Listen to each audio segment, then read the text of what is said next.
ได้ไปหาเพราะว่ายากงานที่ท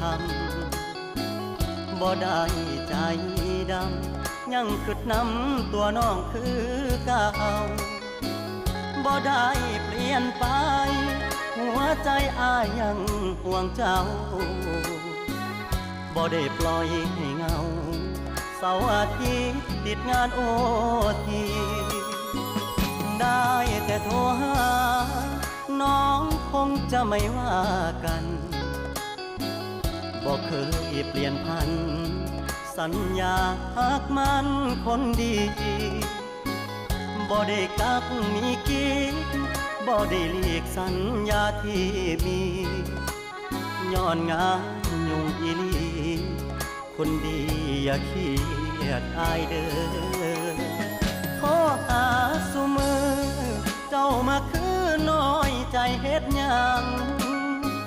หยุดงานวันวางจะเดินทางเพื่อไปพบเจออย่ามาสงสัยว่าอายมีใครแทนเธอ